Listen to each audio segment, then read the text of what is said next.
Hi, welcome to Reaper Live. And this week we have the awesome Gene VanHorne as our guest. Hi there. Absolutely awesome. Thank you. Not you, me. Oh.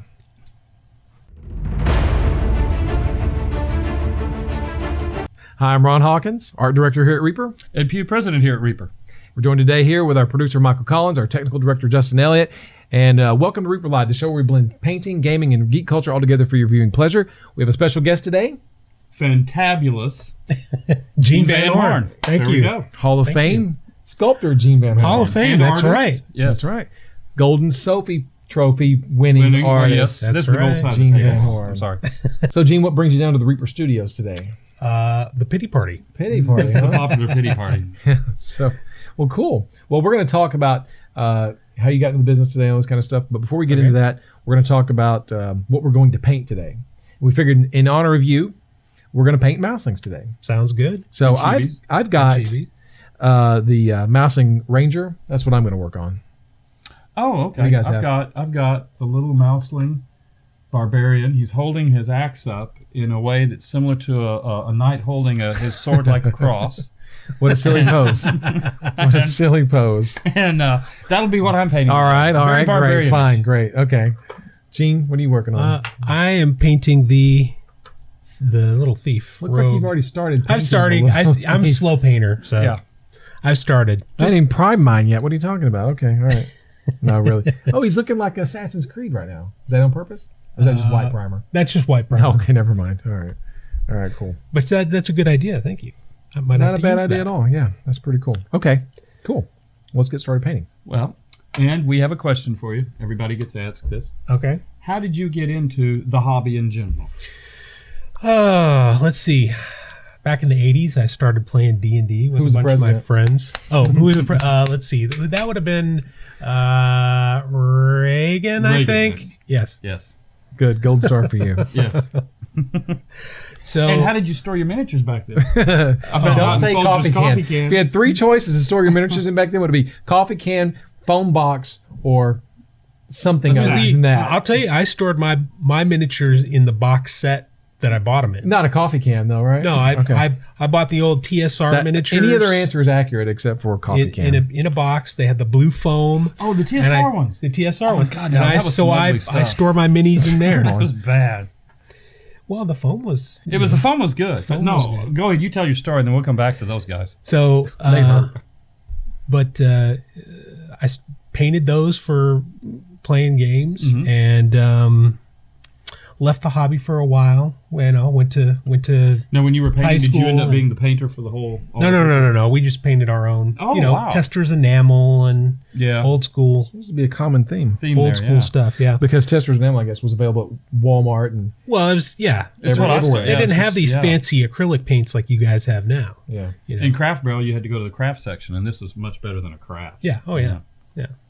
So I was painting those miniatures. After a while, I left the hobby. Went to high school. Started going to college. Discovered got women. involved with some friends who were playing D&D in college. Got back into it for a little while. Got back out of it. Then I was looking for a hobby. And I said, I have those old miniatures. I should start painting those It's like again. Michael Proctor, same Yeah. thing. Yeah, Same, huh? very similar. Very similar, Very yeah. similar. So I've started painting minis, and I'd always wanted to sculpt them. Even when I was a little kid, I was always fascinated with how did Detail and how did they do the sculpt chainmail them? and- Yeah, so small. And when I was getting back into painting them, I was looking on some Canadian website, and they had an old GW #2 wax carver sculpting tool. Oh, okay. And I was like, hey, that's the tool. It says this is the tool they use to sculpt miniatures. Oh, I need to get one of those. And then they also had a strip of green stuff. And they said, this is the putty they use to sculpt. And I was like, oh, I got to get one of those. So I bought that. And I bought Hecklemeyer, Oh, the Jester, you yeah. know, the Reaper Jester. And I bought, what was it, Cithra the Succubus? Cerithus. Okay. Cerithus the Succubus. I bought those two minis along with the green stuff and the tool, and I basically copied Cithra the Succubus. So just copied her, until I got to made in a little armature and copied her, and I was like, Now, when you wow, opened up this is this great. number 2 carving tool, did it magically just seem to empower you with this ability to sculpt? No, you know what? I'd never sculpted anything in my life. I thought I was going to be a comic book artist, to be honest. You've always been artistic, but just not. Yeah, I've always been doing art, but so I started sculpting from there, and I thought, you know what? I think I want to do this, and I decided to do a portfolio of like 10 miniatures, built up some miniatures, started shopping them around, and got my first bite from 100 Kingdoms. I remember them. 100 Kingdoms. Buying them. Yeah. I remember. I can't think of the name of the guy though, but yeah.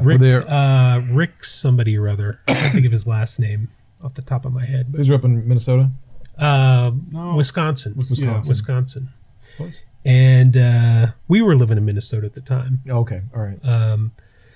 And Rick Jensen, that's his name. And Rick contacted me to do some figures for him, and I did a couple, and I had sent you guys a couple pictures at that point, and you're like, no, we're not interested. I don't recall that.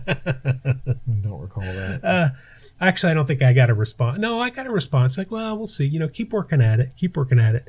But then that was the first year that Gen Con was in Indianapolis, and Rick wanted me to come down there to sit in his booth to sculpt, and I said sure.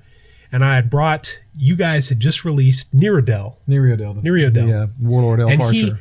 he as a test to see if you were competent. see if I was competent. Yes. He said, "Here's a picture of this miniature. Sculpt it."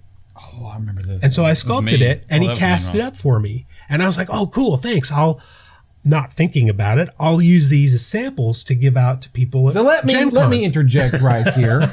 So we're at Gen Con and we're having a little sculpting meet on it. We always have. Saturday night, yeah. Yeah. And there's this dude in a baseball cap over there passing out sample miniatures, and it's this. I get the sample. I go, wait a minute, this is a Reaper figure.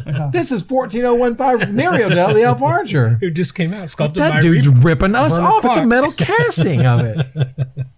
I said it's a Werner piece, but it's not a Werner piece, right? Yeah, this is not as good as Werner. I oughta. And then, and so anyway, you can pick up from that point. Did you ever? I was realize? infuriated. Or I was did you ever hear enraged. why? I mean, After you told me. oh, okay. So I asked Gene to step out to the parking lot and sell this man to man. Right, yeah, that would have lasted about 3 seconds. So,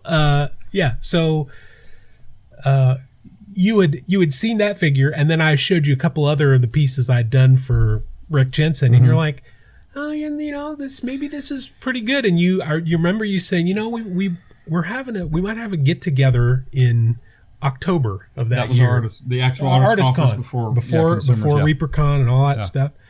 You find your way down, and we'll put you in a hotel, and you can hang out with some of the other Reaper sculptors, and pick up some tips and tricks. And that was kind of the beginning of my career with Reaper. Did he pull out the Werner piece and put them side by side and go, oh my God, this is what it looked like, and this is what you did? They were pretty close. They were pretty close. The boots were a little off, and the hair was a little off. There was, I was just a punk. I didn't know what I was doing. And he set you up for the fall. Yeah, he did. He did. Now look at me. Yeah, now look at you. Yeah. Reaper royalty. Yeah. Reaper Hall of Fame sculptor Gene VanHorne. Started off bootlegging. That's right. Bootlegging. Ripping people off. Werner Clark figures. Yeah. So that's kind of my origin story. That's how I started. Good. That's neat. That's very neat. I'm working for Reaper, and you guys have just been, great keeping me employed. Mm-hmm. Doing original stuff. Doing original stuff. Yeah. No more bootlegging. Well, yeah, no more bootlegging. Let's go back. Okay. Now, but let's go back to the TSR figures. Ron, do you remember those? Of course. Okay. I don't know for those that didn't, but at the time I was working in a hobby store when they came out, and Duke Siegfried had gone to TSR and had set up their casting department, set up the sculpting, did everything. And I mean, the pre-hype on those models was incredible. So the store we worked in, the hobby, and I was just there part-time, I was in college. And he ordered in like a dozen of each of the boxes. So the day they showed up, I went up there. I wasn't even working that day. Well, I got to see these. So I go up there, and Jeff, the manager, sees me coming in. He goes, "You might as well just leave." And I was like, "Well, what?" He goes, "You do not want to see these. These are just going to be." He says, "I'm so mad." "What the hell are you talking about?" And he goes, "The TSR figures. They just came in." Okay, no, now I've got to see them. So we go back there, and he goes, "I'm not going to say anything." And he just handed me one, and I opened it up, and these things were just horrid. Absolutely the most. What would you call them? Chewed bubble gum that was actually then stepped on and re-chewed? Well, I mean, Well, really? I didn't think they were that bad. I mean, I don't know. You get on and Google them. I'm sure there's Well, pictures up there. sure. Those that didn't break the lens when they took the picture. I remember the one figure I remember the most was the Ranger, who had a they were. I had a box of Wizards. I don't really remember much of them other than they were. The Ranger had a stupid hat. Okay. That's all I remember. So anyway, that was my TSR horror. So anyway, I'd totally forgotten about that. Thanks, G. Sure. So, and then you got into it. So you're obviously at that point you were doing sculpting with green stuff, and you sculpted. That was green stuff that was the standard. I mean, I learned to sculpt with green stuff, Yeah. which is something that not a lot of people do. They usually start in clay or something else and then go to green stuff. But at Reaper we go backwards. Yeah. Well, no. I had just at the time I had just picked up green stuff because that was the material that they used to sculpt miniatures, and I was like, oh, Yep. And it's like sculpting in chewed bubble gum. It's super difficult, but if you've never sculpted, it wasn't so You don't bad. know the difference. Yeah, it was pretty easy. Yeah. So And so you sculpted in green stuff for several years. Then you guys eventually moved to clay for a short period of time. yeah, Bobby led the revolution on that. And then that lasted for a couple years. Few years, yeah. And then it went to digital. To digital, yeah, which is what I'm doing now. And now you're Strictly. flourishing in digital sculpting. Did you find the transition easy? Was that something that It took me from green stuff to clay. It probably took about a year, and then from clay to digital took maybe 6 months to a year before I was really comfortable with it. Where I could sculpt whatever I wanted. I knew all knew all the tools, knew the material. Right, because yeah. digital is really just a different medium. It's no different than clay or wax or green stuff. It's just another form of sculpting. You have to know how to sculpt. It's not going to Sculpt itself. fix your sculpt. Yeah, it's not going to sculpt itself. If you're not a good sculptor, you got on the computer, it's not going to make you any better. So it's not like a number 2 wax carver. Yeah, it's not a wax carver. It won't. It's not a magic tool. A lot of people think it is, but it really isn't. Now, do you have a preference for any of the three? That your material? Oh, I definitely prefer digital. And the main reason is because I can see what I'm sculpting. Getting old. There's a Bobby hard to said see. too. He was like, It's- I blew the it's- screen up this big. Well, yeah. The problem is you wear an optivisor to see the details, and then when you're looking at the details that small, when you take it off, at least for me, my eyes would take an hour to readjust. So I'm like, Oh, okay. can't see anything The from- big world that you're now seeing. Yeah. right. So it takes a lot more to sculpt at scale, whereas with digitally, you can blow it up, as big as you want. So what are some of the challenges with the digital sculpting? Really, the two hardest things with digital sculpting are, I would say, things that are very easy traditionally. For example, fur, hair, things, cloth and cloaks. Like an irregular texture. And organic. Things that are very organic are more difficult digitally. But specifically, sculpting at scale, learning to sculpt and get it to print is very difficult because it's so big that when you look at it, you think, oh, this is big enough to print. And then when it prints, the details are gone. Disappears. Yeah, the details are just completely gone. So you've been doing digital sculpting for a few years now. Yeah, and I still struggle with it. Yeah. It's hard, and it's really hard to change scales to go from a bigger figure down to a smaller figure back to a bigger figure because as they get bigger, you don't have to worry about that you don't have to worry about making the details so chunky.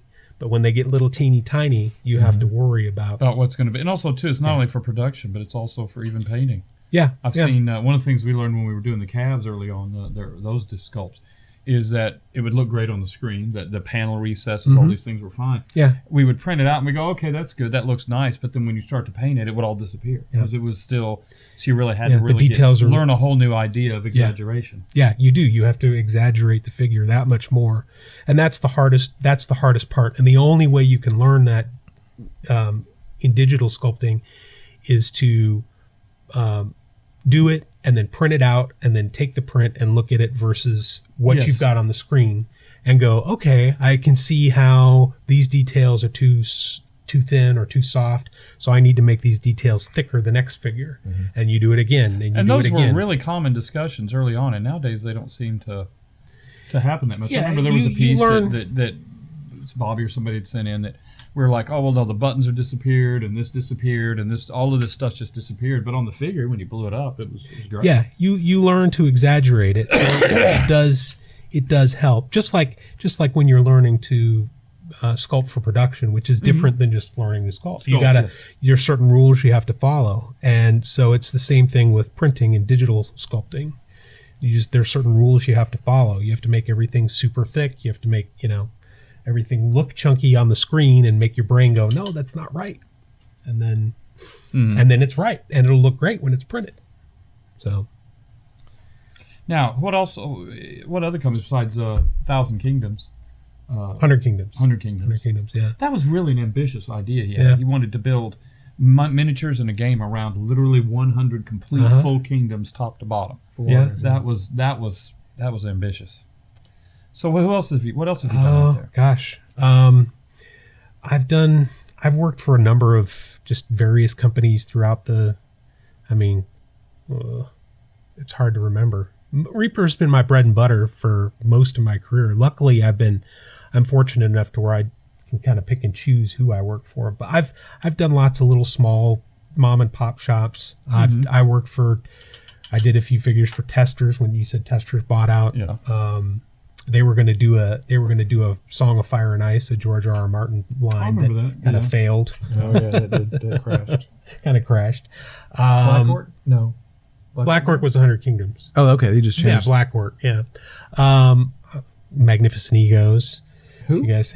Oh God. We could do a whole episode on that.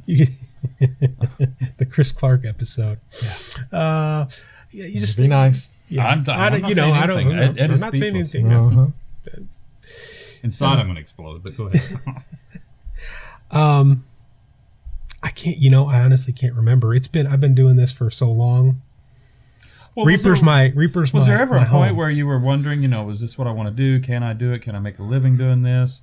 Will my wife leave me? Because I've made my wife was very supportive. That's part of what allowed me to do this was that she said, "Yeah, go for it," and I was very fortunate. Very good. Yeah, yeah. I've been very fortunate in having somebody that could, support me as I went on this journey. So. Well, that's awesome. Yeah. Yeah, it's good to have. Yeah, so the things we're working on is the mouselings, which has kind of become the thing you've kind of been known for. I've been pigeonholed. You have been sort of pigeonholed. Like that actor, right? Yes, Yeah. You did the one good movie, and from here on. Yep. Now I'm doing mouselings forever. Ever, yeah. Just the mouseling guy. Yeah. Yep. I'm the mouseling guy. Mouselings won an award in 2011. They did. Best miniatures accessory. Any? How do you say that? Award. Any award, yeah. Yeah. Which we're very proud of. Yes. It's hanging downstairs in our gallery. I was really excited that happened. And people seem to really like them. I don't know what the secret sauce is in that recipe, but I'm glad they like them. Yeah. Well, let's go back a little bit to the mouselings. All right, real quick, let's take a look at our progress on our pieces so far. Okay. You're first. I was first last time. He's going to sculpt this. How about a water elemental? Ooh. Wow, Ron, you're making progress on that one. I can't see what I'm doing. Yeah. Us old guys cannot see what I'm doing. We really need a magnifier. Optivisor. Here, I'll put it over here so as not to cast shade on you. Thank you. Yeah. Appreciate it. I got a little more on there. Is that too far out? Oh yeah, get it a little bit more in the center. Is that Assassin's Creed mouseling. Assassin's Creed? Yeah. No, it's looking good. Cool. Okay. Multiple colors. Yeah. Yeah. He's staying inside the lines.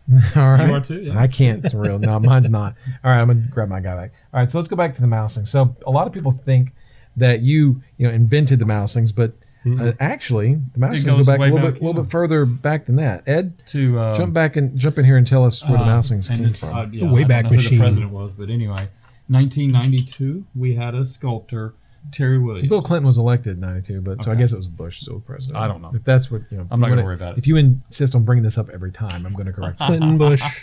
Okay, so we had a sculptor, Terry Williams. Terry did, I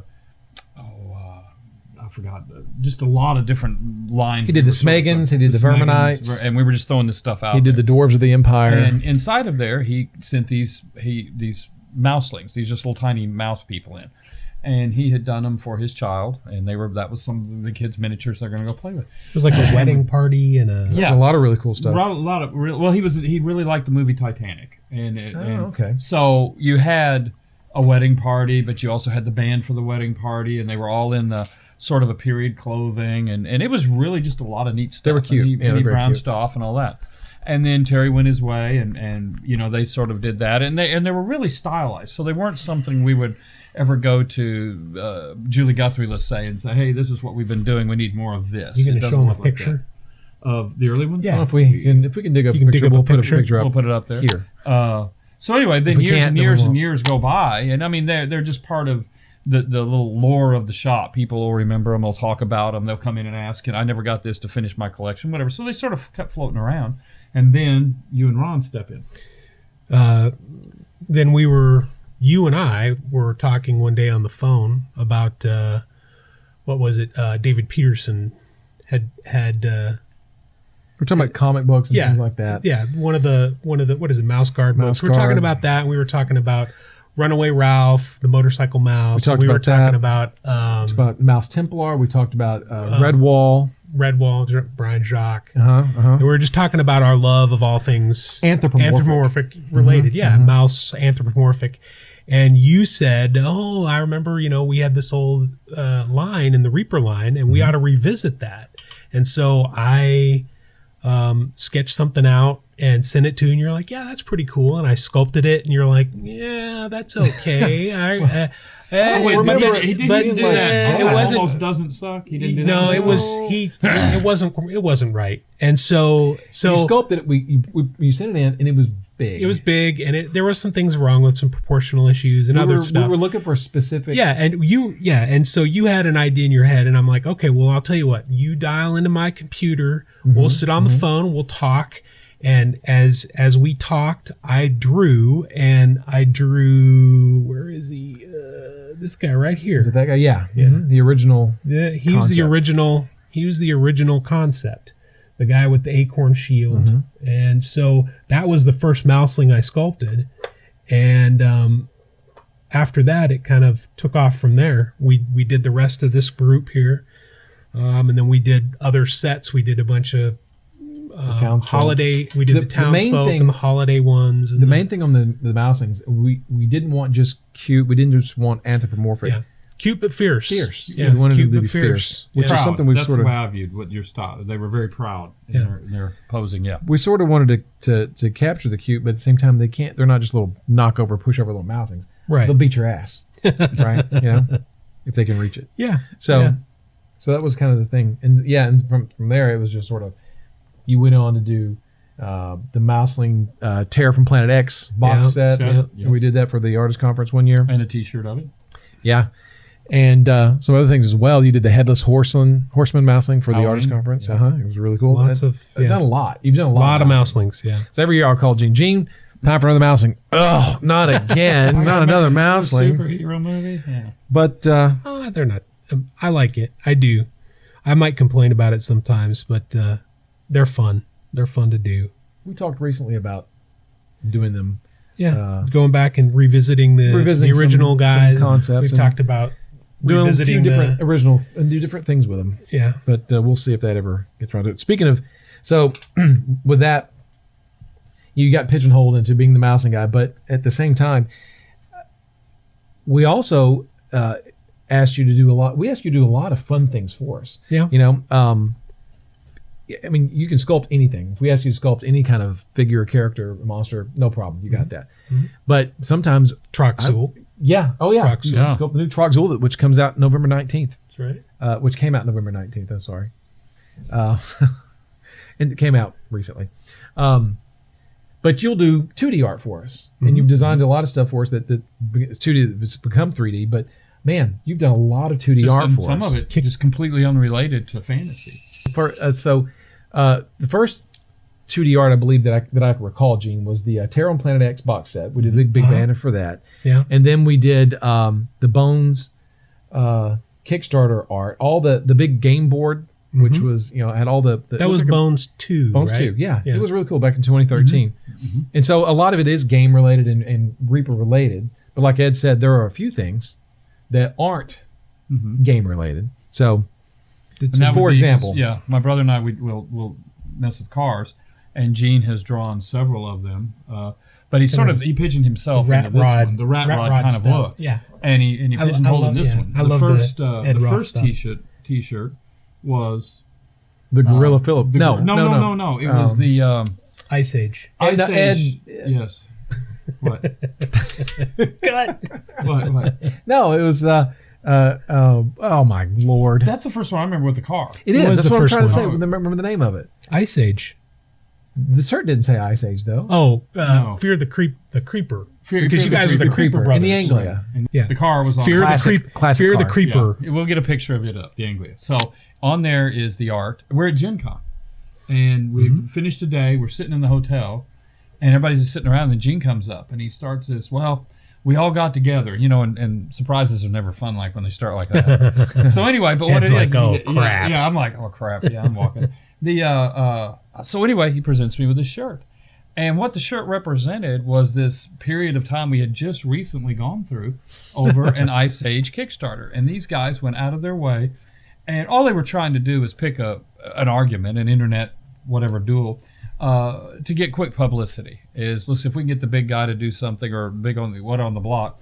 And that's all they did. And so they tried everything under the sun. They referred to Dave and myself as the Creeper Brothers, and it was Creeper Miniatures. Fear the Creeper. The Pugh brothers. The Pugh brothers. That was Big Daddy Ed Pugh. Yeah, that was, and that's where it came from. He actually referred to me as that in their stuff. And we never did anything. We never replied. We just let it go, and we had a lot of fun, really, at their expense in this whole thing. And so anyway, this is the T-shirt, and it's got all of this iconography on there. But at the same time, it was this Big Daddy Roth kind of style. And I'm like, well, okay, good. I've got a great T-shirt here. But while we're at it, Gene, we need you to do A, B, C, Well, D. you told me you were wearing them to car. You were wearing it to car shows, and they're like, "Oh, I remember that Big Daddy Ed Roth figure or that T-shirt." But then and you're it like, was always I'd be "No, at he the car didn't do show, that." and they would be, well, what is this, and why is that, and what's the, and really trying to explain it to them is a waste, right? They would totally not get Gen Con or what all this stuff going on. So anyway, that was when I got Gene. Gene started just redrawing them so we could actually just wear them. But they are just really awesome. Ed Roth, hot rod, kind of, rat rod, whatever. Rat rod, yeah. The Rat Fink kind of style of art. So you got one for your Anglia, and then your brother Dave got one for one of his. You had me do Dave's ZL1, and then the black Camaro, yeah. And then Dave had me do his the green '69 Z28. The green '69. And Dave puts his puppies. We're gonna see if we get pictures, but he puts his weenie dog puppies in dogs, there and all sorts of stuff. It's really good. Yeah. And the Creeper one had was the blue Anglia, and it was Ed Pugh, Big Daddy Ed Pugh at the top, but in front of the Anglia, did this make it onto the shirt? Yeah, there was a terror bird. Running away. The Ice Age animals running away. Well, there was a mammoth being run over, and there was a little bird being sucked into the air intake. And the eyes are all big, and just tearing through it. If you saw the joke without the shirt without any context, it would be really confusing. But to us, it was damn funny. I redid another one of you just normal color, with the Anglia, just so you could wear it to car shows and say, in fact, my Bobby car. was wearing the Creeper T-shirt this morning. Oh, was he? So, Did he have it on? Yeah. What's he doing here? It doesn't matter. Pity party. Yeah, I pity everybody's the a fool. pity I don't know what you're talking about. Okay. So anyway, but that was how we did that. And even recently, you did one. Ron has a phrase for me because if I chew on something and I just won't back off, and he's chewing on the same piece and he won't back off, he calls it a gorilla filibuster because I won't just stop. And so out of this, and he tells these stories, and they're great stories. When he's trying to convince you of something that you don't want to be convinced of, but you have no choice, just to go on. Right? with it. Yeah, sure. You always have a choice. So- Okay. Anyway, all of a sudden, Gene comes up with there's a bronze Camaro, and it's now a purple gorilla, and it's called a gorilla filibuster. It's the same rat rod kind of, and going from that. That was really that's a nice one. Just did So that, anyway, yeah. outside of The gorilla just that- filibusters. Oh, and then your car club. Car club. You yes. asked me to do so one I did for that, another. for T-shirts and everything. So it's really, I mean, you've just done game boards and just it's amazing. Gene's sort of the go-to person. And Gene's like, I want to do regular figures again. I want to do I regular do. figures again. I'm like, you know do. what, Gene? Anybody can do regular figures. Yeah. I know, but You've got a unique lane that you Yeah, can I do know, really I- cool, fun stuff that Mike. if we want to do something experimental, we go to Gene. Yes, Because very Gene much can so. do it. Gene Yes. is great. He's going to be the one. Gene to is deliver. the man. Well, I Dude, you're my appreciate guy. your confidence, Dude, But you're my guy. I'd also like to do. I miss the days of Lania and the Dark Creeper and those are fun figures. Oh, and These are old fun school figures. figures. Old school figures like Oh, the wizard. Where's the wizard? yeah, the wizard. Set it up. Oh, okay. Hey, that's another cool little thing we can talk about here too. This is a figure you sculpted a few years ago. Let me put this on the table here. Classic wizard, pointy hat, beard, pipe. Really cool. Really cool figure. That's old school. You sculpted that. This has got kind of a funny story. That's what's his name? Bonnerstock. Andelin Bonnerstock. Andelin Bonnerstock. 3545. Yeah, and you had sent me some figures, some wizards. I don't remember where they were We from. looked at Superior Wizards was Superior the kind of Wizard. style. Yeah, you'd send me a couple, and so we used those as inspiration. Yeah. And so I sculpted this wizard, and it came out a while years before. ago. Yeah, a few years ago. But then I got a text one night from Bobby Jackson, and he had said, "Oh my gosh, you got to watch Stranger Things. Your figure is on Stranger Things." And I was like, "What? No." He's like, "Yeah, really. Your figure's on Stranger Things. Go look." And sure enough, my figure was on Stranger Things. And I've got if I can find it, I've got a screenshot of him sitting there. He was the kid who got sucked into the upside down. Yeah, the main, not That was the miniature for his character. Right? that was the Yes, miniature yes. for his character. Yeah. Yes. So When the he rolled for the Demigorgon fireball. gets all the love, but he was in Stranger Things. Yeah, that's right. He Yeah. was in Stranger Things. So you can have a Stranger Things figure. What's the number? 3545, I believe. 3545. Bonnerstock. Yeah. And that's not the first time we've had our figure on a hit TV show. Oh yeah. No, we did 30 Rock. We were on 30 There Rock. was a bunch there. They had a season finale episode, I believe, what it was, and Baldwin was playing a merchant, I guess, and it was going to be his epic. Wasn't it sort of a kind of a riff on Settlers of Catan? Well, it was sort of Kind of because Catan-like? they just said this is the game we've been playing, but it was really sort of an RPG because they're all role playing their character in the game, but it wasn't like an RPG. It was a big sort of board game miniatures table layout, but it wasn't a miniatures game in that sense. And it was like Settlers of Catan because there were merchants and all this trade and political stuff. They'd added that element. And so this was the episode where I guess he was going to sew up all the loose ends, sort of like the end of The Godfather. You're going to get this, your axe, blah, blah, I'm just taking the whole kingdom for myself. And so they contacted us and they said, well, we need, and of course they always contact you about 4 days before they're supposed to start shooting. And they go, well, we need all these miniatures and they got to be painted and they need this and all this terrain and everything else. And I was like, okay, well, that's great. Well, how about I just send you a gift certificate? You just order what you want, send your release down, y'all do what you want to do. And I really didn't think much of it. And then the episode came out and we sort of got the same phone call. Are y'all watching 30 Rock in this? No, we're not, And so we try and get there and we see it. And I had to actually go back to watch the whole thing. But what they had done is constructed this whole board of a country, I guess, or something, or a big village. Or what would you call it? It was massive. Yeah. So anyway, they're all sitting around it. Baldwin's going through weaving his whole tale of how he's led them all to their doom. And but it does this fly through. And it's just Reaper figure here. All these Reaper figures throughout the whole thing as they're doing the fly through. So that was another one. Bobby Jackson texted you and said, "Hey, your figures on Stranger Things." Trey Banner texted me and was like, "Dude, your figures are on 30 Rock." Oh, really? Oh, really? I know. So, yeah. I was So like, that I was was- watching. Yeah. Yeah, there was an believe it was NFL, true. but I never watched that trailer. But the NFL used models, our stuff in something they were doing. Wife swap. Wife Swap was a really good. That was They a funny smashed one, didn't Yeah. they? Yeah. They did. Smashed it. and it was a sort of a very, very practical, hardcore. No we're working- fun. no fun. We're working for a living. We count our pennies. I mean, really just focused family. And on the other end, we have this completely diffused. The gamer family. Huh? The gamer family. The gamer family. That was the was- opposite side. yeah. What was the Just a- guy's name? I can't remember. The He was on our forums for a while. Yeah. I wish I could remember his name, but he I was. met him at a show. Yeah. Yeah. But they were, extremely sort of diffused. The kids spent time learning how to make shoes, Right. just think. And so they swapped these two wives. And this lady from the very focused family came in, and she was like, "Not no, but hell no." And we're not worrying about figures or role play, and on and on and on. And so she smashed these models, smashed a bunch of them. Every time they did something, she'd go smash one of their models. One of our. Yeah, one of the figures. And so and the camera would always get up really close. Really to the close. drama, and then you'd see the big hammer come slamming down, and the remember. poor figure, just get mushed. I can't remember the exact figure that they used, but But she went through a lot of them because we met him at a show. I remember seeing him at the Reaper booth at one of the Gen Con or something. yeah, it was Gen Con, I think. And he was telling the story how that, man, she blew through about 150 figures. Just They hammering kept wild. doing take after take after take. Yeah, kind of a thing. So that was a show. Parks and Rec. Parks and now I didn't see that. See, one. I That didn't. was- I didn't watch that episode, but Bobby just mentioned that we were on Parks and Rec. Parks and Recs did that. And then there's a CBS show, Scorpion. We were on Scorpion. I remember that. And unfortunately, I didn't watch any of those episodes, but they remember decorated about an that, yeah. entire show, an entire game store based around the Reaper That was miniatures. it. That was yeah. Well, no, they used us because they had to get licensing for all the backdrops, and to see what they could use. They have permission to use your logo, and apparently we were fast and easy to sign or something. Yeah, yeah. And so they built the whole store. It was really neat because here's our posters, our signage, our figures, and those shots they shot were just really right there. So. So anyway, but there's that. Some movies. We did paint for. The code name was for what was it called? Cinderbiter? Cinderbiter or something. It was That a. was the code name, yeah.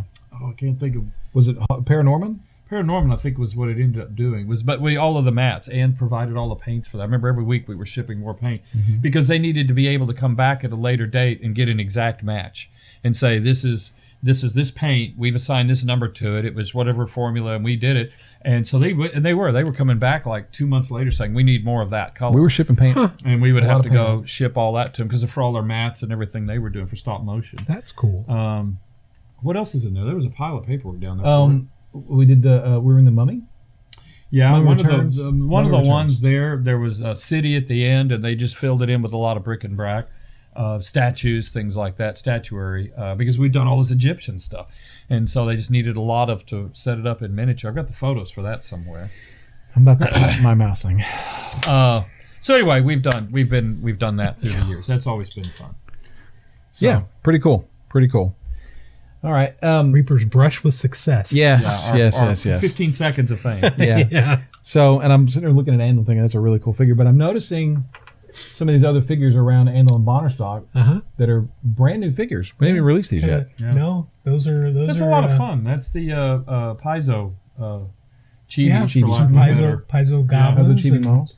Yeah. what are the other two? So you got this is Valeros. Valeros, right? yeah. And there's a couple of goblins. There's a goblin pyro, Yeah. an archer, another goblin, and then this is Celtiel. Celtiel. And then you've got somewhere the Oh, do chibi you want dragon. to show? Yeah, go wanna ahead. show? Yeah, let's let's show show the these. Do Yeah, you let's show the think chibi people dragon. want to see a chibi dragon? Well, maybe not. I don't know. Well, all right. Are dragons popular? We don't have anything else to do. Oh, We now might he's as well humble just about go doing ahead. punches. Here, all right. Let's see if I can squeeze him in right here. And that'll blow his autofocus. Yeah. Wow. So yeah, you completed these this summer, Yeah. Yeah.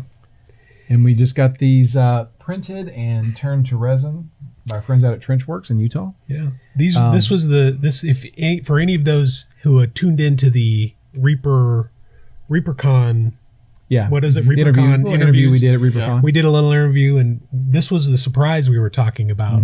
So If anybody who saw that or if remembers anybody that. saw, if the three people out there, That's that, right. You know, All three of you guys. all three of you guys. This is really nice, Gene. Thank you. The sculpts are super sharp, super Yeah, crisp on they were that. fun. They were a lot of fun. Yeah, and this is not all of them. No, This Oh, is no, just the there's ones a we lot happen to of them. have here. Yeah. We have 10 more characters, right? something like that. I think we Yeah. have 12 characters total, 4 goblins, and a chibi dragon. Yep. So those will be out Some one of these point days. they're coming. Eventually. They're coming. Yeah, eventually. Save your pennies. Yeah, save your pennies.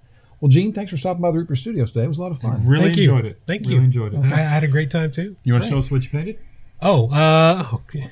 Real quick, we'll just put these guys up here, I guess. He's Yeah, you're. Hey, look, Gotta get him in we're together on this. Yeah. I just I'm just not a screwed very mine up I'm bad. not a very good miniature painter, you know. That's why I you went want to a gold sculpting. medal? How could you?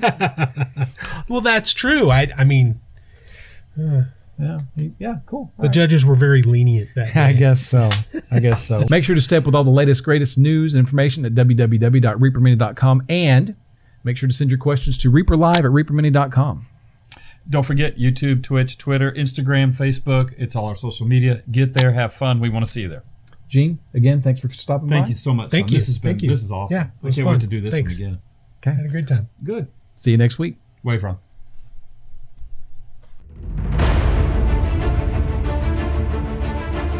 Hi, welcome to Reaper Live. Hi, welcome to Reaper Live. Wait, that seems awkward. Hi, welcome to Reaper Live. And this week we have the awesome Gene VanHorne as our guest. Hi there. Thank you. I didn't say it yet. You didn't say anything. He's so angry. Hi, I'm Ron Hawkins, art director here at Reaper. I'm Ed Pugh, president here at Reaper. I'm Gene VanHorne, sculptor At Reaper. at Reaper. Yeah, good. He knows where he is. Sorry, I forgot. Okay. Make sure to stay up with all the latest news and make sure to stay up Keep with up. all the. Keep up. Keep up. That's what she said.